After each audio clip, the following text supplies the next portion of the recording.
Good morning. Today we are continuing chapter 2 of the Bhagavad Gita.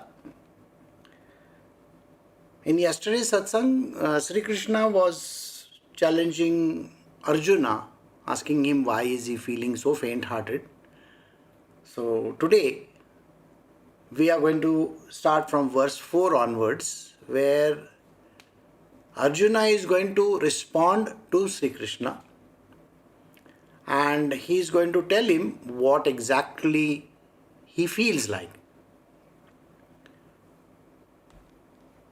So let us begin. Chapter 2 from the Bhagavad Gita.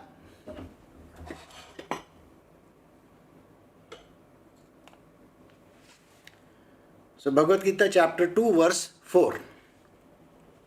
Arjuna said, "How Krishna shall I fight Bhishma and Drona with arrows on the battlefield?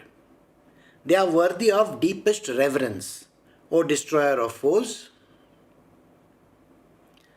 Verse 5 says, "It is better to live on alms in this world by not slaying these noble elders, because even after killing them, we shall, after all, enjoy only blood-stained pleasures in the form of wealth and sense enjoyments." Verse 6 says, "We do not even know which is preferable to us, to fight or not to fight. Nor do we know whether we shall win or whether they will conquer us. Those very sons of Dhritarashtra, killing whom we do not even wish to live, stand in the enemy ranks."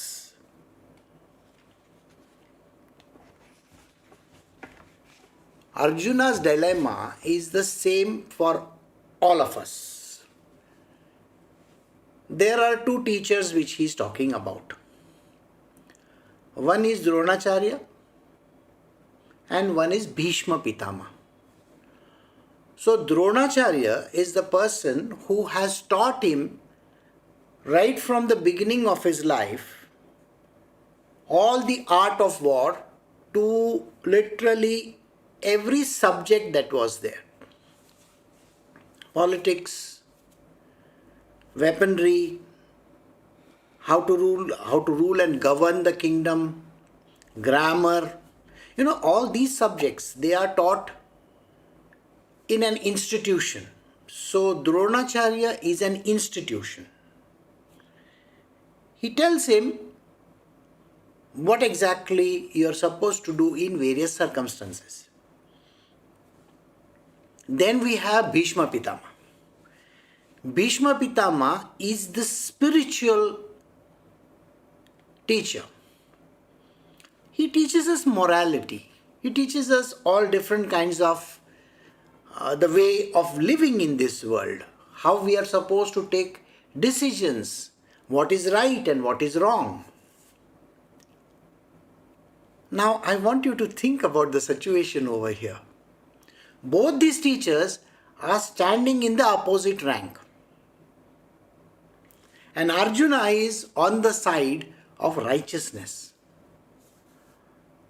Now, as a righteous being, he is supposed to fight his own teachers who have become unrighteous. Can you imagine that?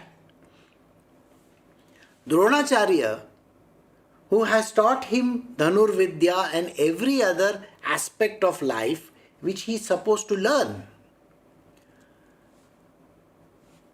He has asked him, and as a child, to use his weapons against those who are the enemies of the state. And now, in the battlefield, he has to use his weapons against Dronacharya. Bhishma Pitama is a person who has taught him the right and the wrong. You may remember the story of Bhishma. He had given up his kingdom. He had literally given up his kingdom. And he had even given up getting married. He said, "I don't want to get into this," as a great sacrifice. He was cursed, and yet he continued to be the supporting factor. He was on the side of righteousness right up to that point. And suddenly, in the war, he is against. So if we have to address this issue, look at Arjuna. How can he fight this thing where he doesn't even understand what he has to do? Can you imagine that? He is in a quandary. He doesn't understand. He doesn't say, I don't know what am I supposed to do. Should I fight or shouldn't I fight? Look at the way he puts it. We do not even know which is preferable to us, to fight or not to fight. We do not even know whether we shall win or whether they will conquer us. He's a teacher. Okay, both of them are teachers. And you are fighting against your teacher. Is the teacher greater or the disciple greater? It's the teacher who is always the greater, and naturally teacher has all those secret arts hidden inside, and the teacher can definitely win this. Their prowess is much better than the disciple. They have taught so many other disciples as well. So naturally the teacher is quite well versed in his own art. Think about it. So Arjuna is in a quandary. He says, should I fight or shouldn't I fight? Because I am not even sure whether I am going to win or lose. Then, I don't even know whether they are going to conquer me or should I conquer them. Those very sons of Dhritarashtra, killing whom we do not even wish to live, stand in the enemy ranks. The sons of Dhritarashtra are there, that they are my cousins. They are literally my same blood, same blood group, and how am I supposed to fight them? After we finish till verse 10, I will tell you what is the explanation of this. So we will move to verse 7. We are doing chapter 2, Bhagavad Gita, verse 7. With my very being smitten by the vice of faint-heartedness and my mind puzzled with regards to duty, I beseech you, tell me that which is decidedly good. I am your disciple.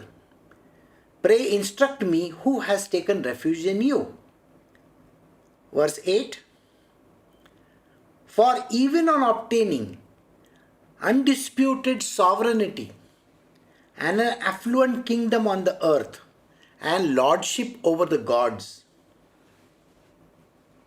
I do not see any means that can drive away the grief which is drying up my senses. So we will do verse 9 and 10 now.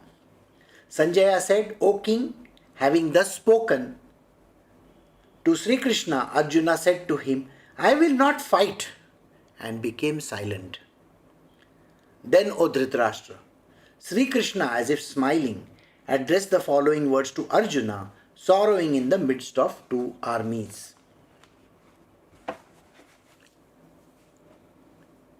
Arjuna is putting forth his case. He is saying, I am smitten with faint-heartedness. My hands are trembling.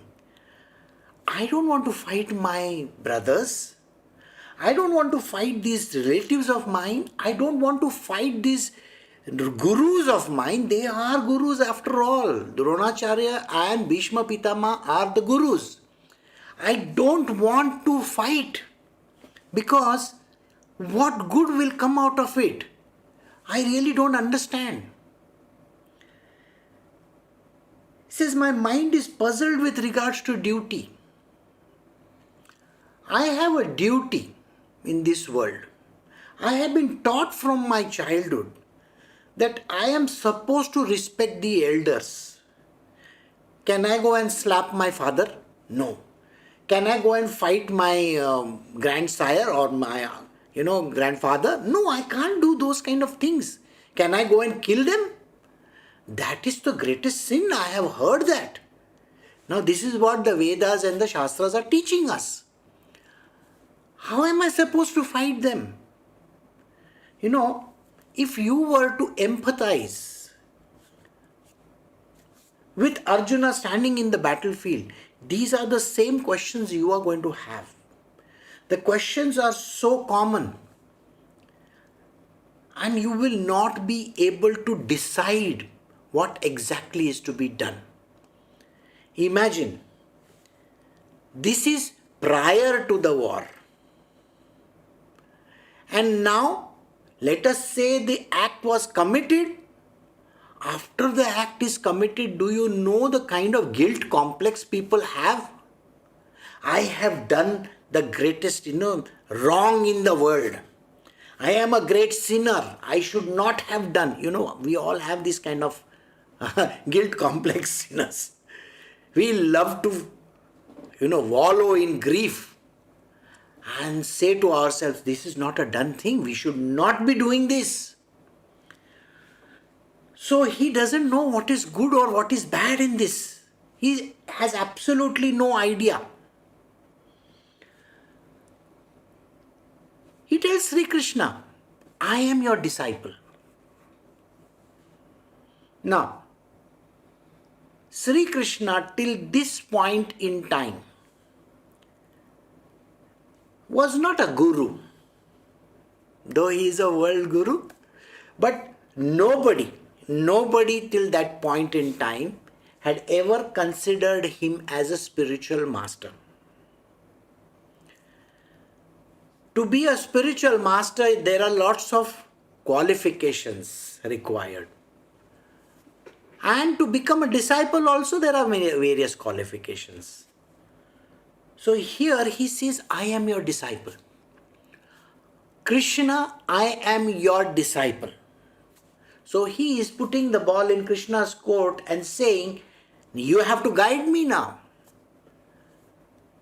In this one sentence, he has literally overtaken Bhishma Pitama and Dronacharya. Do you get it? Sri Krishna becomes the world teacher. This one sentence is sufficient enough for us to understand that his teachings will be higher than anybody else's in the world. I am your disciple. Pray instruct me, since I have taken refuge under you. Now, here in this sentence, the spiritual master is a very benevolent being. Whenever anybody takes refuge under him, he accepts that person. That person can be the biggest sinner in the world also. It really doesn't matter. I will give you various examples of this. Ravana, a very unrighteous person. He had gone to Shivji to ask for his Atmalinga. Do you remember that? Because his mother wanted to worship a linga. Shivji knew what he had done in his life. All the wrong stuff. The greatest wrong was to Kuber. The kingdom of Lanka did not belong to Ravana. It belonged to Kuber.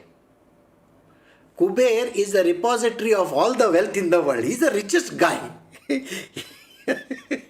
And Ravana had thrown him out, which is a bigger sin. And yet,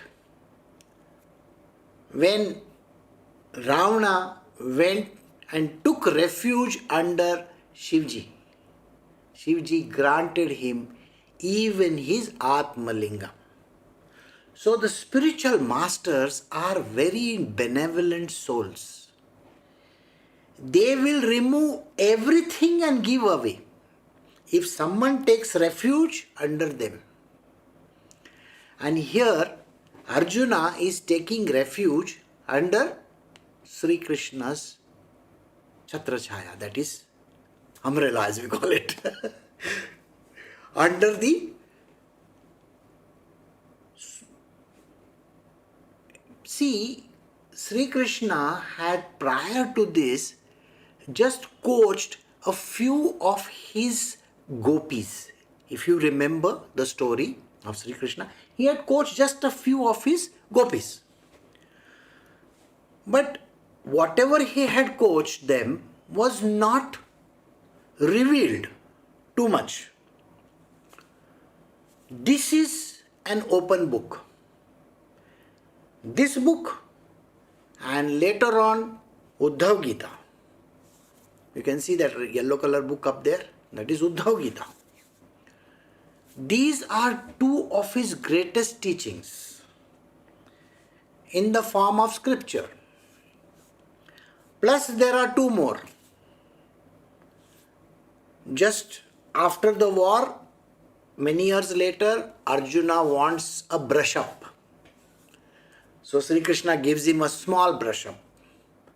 And then later on, there is another small Gita, which is when Arjuna again asks the same question to Sri Krishna.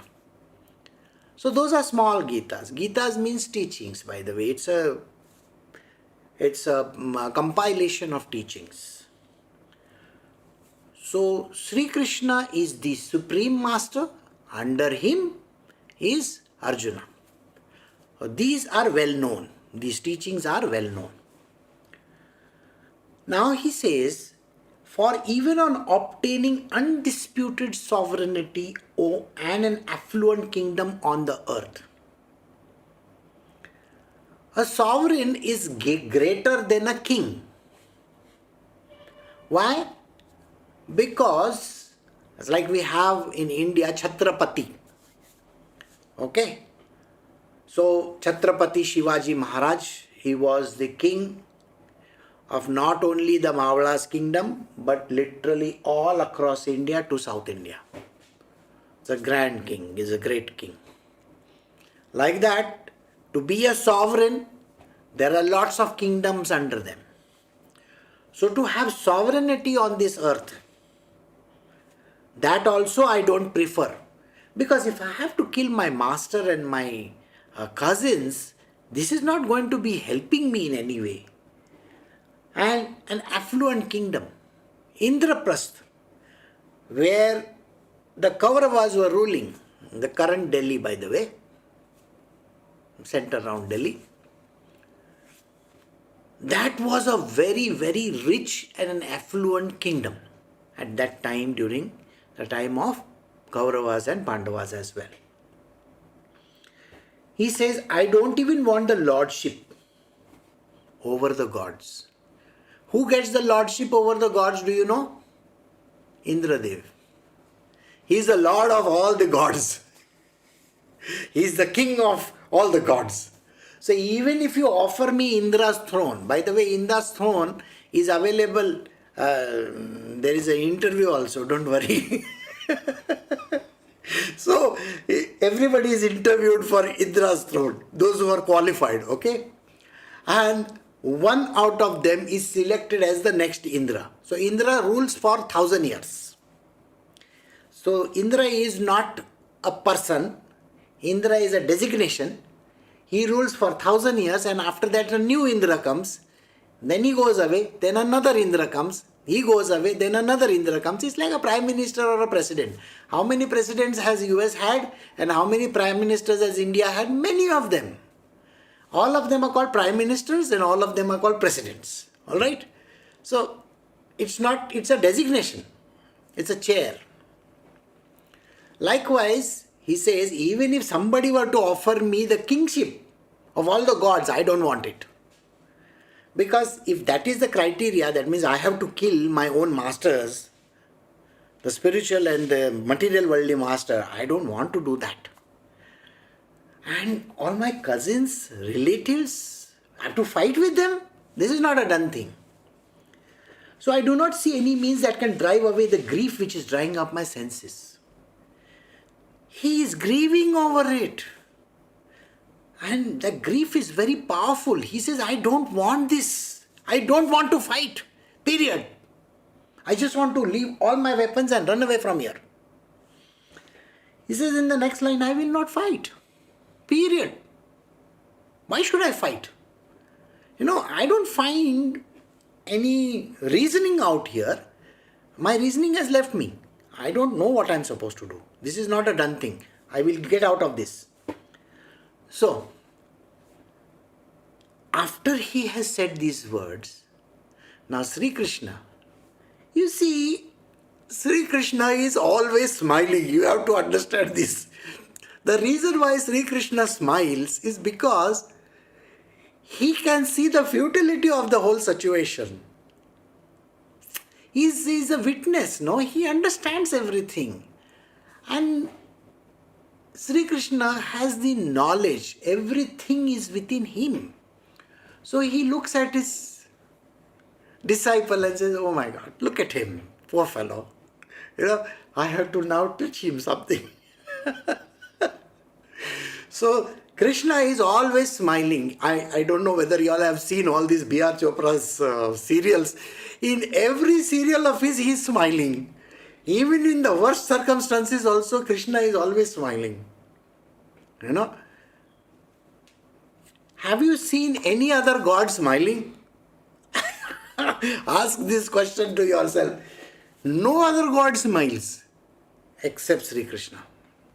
See, in India, when we pray to gods, even Sai Baba, who is a saint, he is not shown smiling.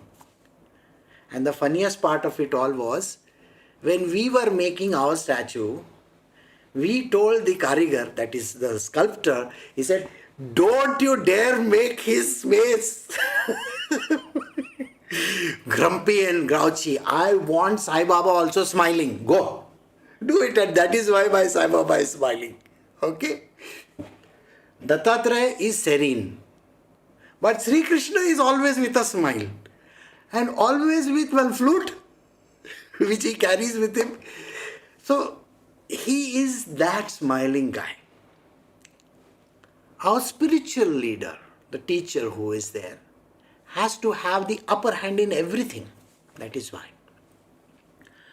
So, we have completed till verse 10. We started at verse 4 and we have completed till verse 10. Now I will give you the spiritual explanation of this.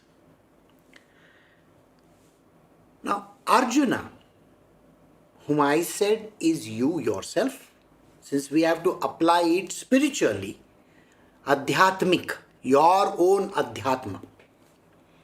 So, Arjuna is you. The divinity within us, which is Sri Krishna himself, is nothing but every individual has the spirit soul within them. The spirit soul is not at all attached to this body. It is never attached. It is, the body is separate, the spirit soul is separate. It is literally covering it up. In some of the yogic exercises, they say that the spirit is the size of your thumb. They say that. And it is like a blue light. Okay? Now you have to accept it. But it is not at all like that. There is no size or shape or color or anything for the spirit soul. It is the Krishna within us, Sri Krishna. He has a unique color. He is neither white nor black. Black means pitch black. He is neither dark like that which we think about, and nor is he, fair or bright or white. He is grey, a color which can never be understood by anybody. It's neither this nor that. The reason is because he cannot be understood. You, on the contrary, who believes you are the body, have this dilemma in your life. What should I do? Is there any time in life that this question has never come up? It is every single day of your life you are in a quandary. What should I do now? What should I do now? Should I take this step or that step? What is going to happen? If I take this step, this will happen. If I take that step, that is going to happen. You know, our mind loves to talk. And the mind is such a funny creature. Remember, there is no mind, but yet we create our minds. And mind is such a creature, he is never going to give you any right answers. He is going to give you projections. Projections. It is just projecting an imagery in front of you. One of the examples would be today, as a young child and as a youngster who is going to go for an examination for his what we say as a CET and the entrance examinations. In India, it is quite a big thing. So entrance examination to a professional college means wanting to become engineers and doctors and so on and so forth. So this dilemma is even with an 18-year-old. Now what does his 18-year-old have to think about? Prior to this, when he was in school and when he just entered the pre-college years, he was very focused that there should be no corruption. Environmental problems are there. I don't have to use plastics. You know, all this is taught in schools and colleges nowadays. So they are very much bothered that we are not supposed to do anything wrong. We should not throw the plastics all over the place. We have to be very careful. We have to follow a very good life. You know, today we should not eat this and we should not be eating that. I have to do the exercise. I have to do this. And they are very much ambitious. They want to become engineers and doctors and this and that and want to go to medical schools and, you know, institutions where they will learn about different kinds of things in this world. Professional courses. And they are very righteous people. Imagine this is the same person. Just when he is giving his CET examination and just when he is about to enter a college, bribery comes into the picture. False papers come into the picture. Giving false kind of affidavits and so on and so forth. Declaring yourself that you don't have the money and trying to raise funding. The parents have to go and ask for loans, and when they go and ask for loans for the child, they have to prepare all kinds of wrong documentation. After that, when they are in their college, they see a lot of wrongdoings. When they go out in the fields and get a job, they have very bright, they are very bright in their life and they want to achieve objectives like, I want to be the CEO of a company, I want to do this and I want to do that. All their ambitions are brought to earth.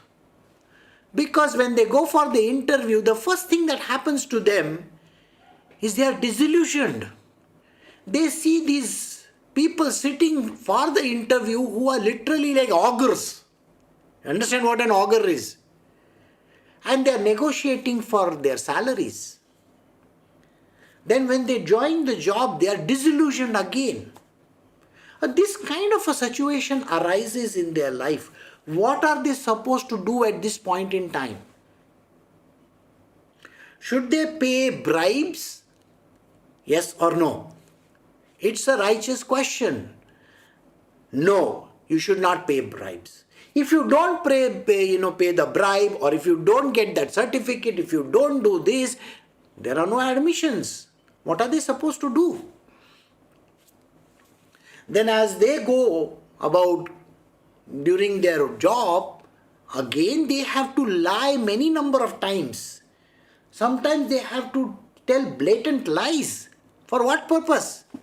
So that they can continue with their job. Then later on in life, when they get married, they have children, they live a life full of lies and falsehood. Whatever they have been taught till the time they went to that preschool, pre-college, They were told that you have to be righteous, you have to be truthful. And here, in front of the interviewer, you are telling lies. I have to get a driving license, I am going to lie. If I have to get some government certificate, I am going to lie. What is this? The life is full of lies. Then, corruption. They see corruption right in front of their nose.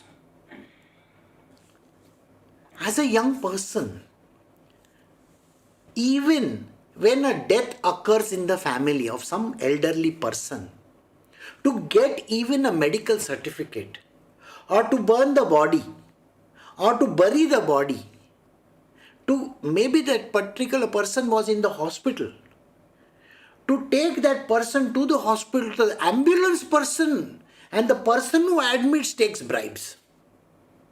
Without the bribe, they will not move. It is a terrible thing.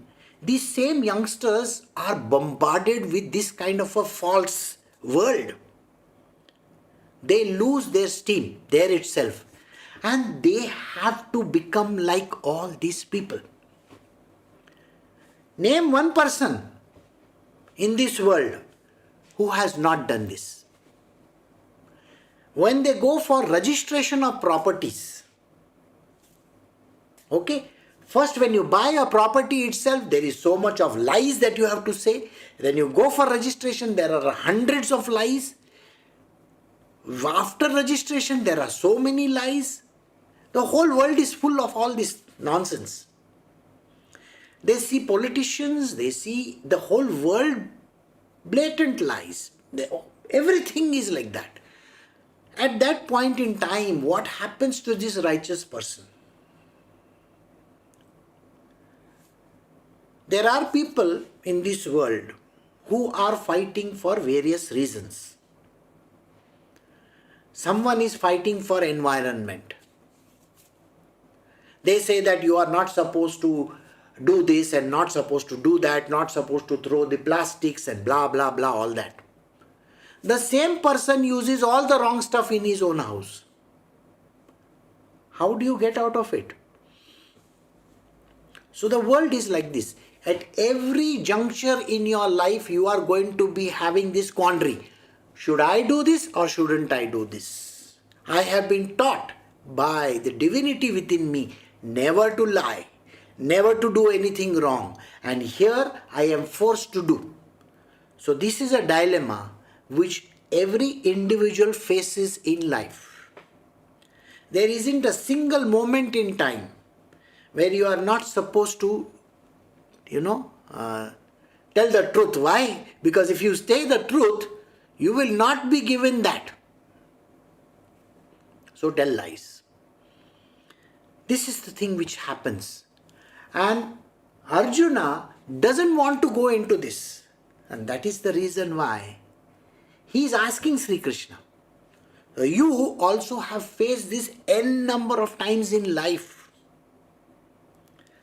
And every time when you have faced, the voice within you has said, don't do it, don't do it, don't do it. Take the right step, don't take the wrong step. But we have always crushed that voice. At this age, today, this is the state, especially in Kali Yuga. So we have come to the end of verse 10. I will stop over here.